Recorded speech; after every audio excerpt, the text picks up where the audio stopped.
dengan infrastruktur yang sudah dibangun, sekarang mudah. Sekarang coba jujur aja, dari Jogja ke Jakarta juga darat, ya kan? Bandingkan sama sekian puluh tahun lalu. Sekarang kita lihat mudik kenapa lancar? Jalan tol banyak, iya kan? Iya kan? Alhamdulillah. Mudik tahun ini pun saya juga merasa bahagia. Saya dapat laporan kecelakaan mudik tahun ini berkurang 30% daripada tahun yang lalu. Nah, ini juga karena kerja keras banyak orang ya. Jadi saudara-saudara, apa ya, banyak orang libur, THR, menteri-menteri saya nggak libur itu. Mereka sampai malam monitor ada kemacetan di mana, ada jembatan yang ya itulah, tapi itulah namanya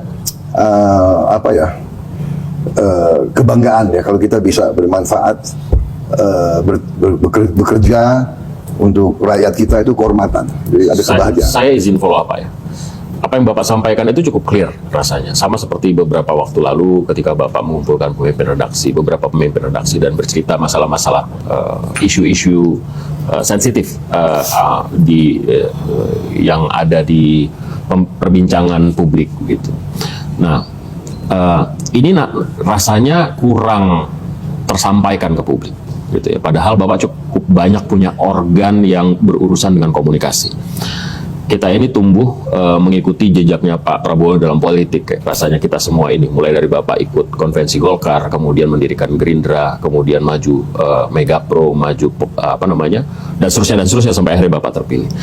Perubahan komunikasi seorang Prabowo Subianto sangat jelas gitu. Sayangnya ketika Bapak menjabat, tim Bapak itu tidak cakap melaksanakan kerja komunikasi, sehingga muncullah, walaupun sebenarnya ada sedikit apresiasi yang harus dicatat juga, Bapak tidak menggunakan terlalu banyak buzzer gitu ya, sehingga kata buzzer pun saya juga, apa sih itu buzzer? Pendengung, Pak. Pendengung orang ya di sosial media, Pak. Jadi biasanya kalau misalnya mau menghentikan media arus utama untuk mengkritisi, menggunakan buzzer dulu. Kan ada juga robot ya? Iya, bisa pakai robot. Buzzer tuh ada robot, ada manusia. Gitu. Intinya sih itu salah satu apresiasi. Mungkin saya harus pakai buzzer mulai sekarang. Tapi harus ya, ini jadi catatan kita bagaimana komunikasi itu buruk dihadirkan, terutama di akhir-akhir ketika media dikirimi bentuk teror ya, dan dijawab oleh salah satu orang yang seharusnya merepresentasi langsung Bapak gitu, ketua kantor komunikasi Presiden itu kan representasi langsung Pak Prabowo. Apa yang disampaikannya itu harusnya menjadi persepsi dari seorang presiden. Nah, saya nggak yakin Pak Presiden bilang ya udah kalau misalnya dapat kepala babi dimasak aja gitu. Ini sesuatu yang serius buat kita. Kita sudah berjalan cukup panjang kebebasan demokrasi kita, kebebasan pers kita, dan saya sempat men-challenge Bapak di suatu waktu, apakah kemudian Bapak akan menggunakan gaya-gaya lama gitu ya? Ya nggak mungkin lagi Bapak bilang, karena sekarang ada sosial media dan media sudah berkembang, semua orang punya hak dan menjadi produsen pesan gitu. Nah, ini apa yang akan Bapak lakukan terhadap ini?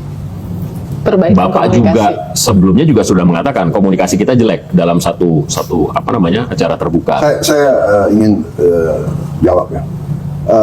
Benar sekali. Saya akui bahwa 150 hari saya sendiri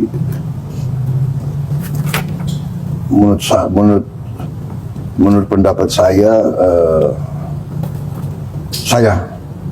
yang bertanggung jawab, saya yang salah sebetulnya.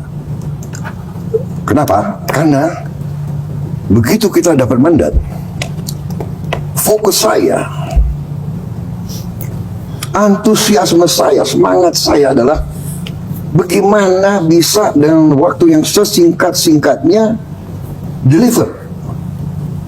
Orang lapar nggak bisa nunggu, anak-anak yang lapar nggak bisa nunggu.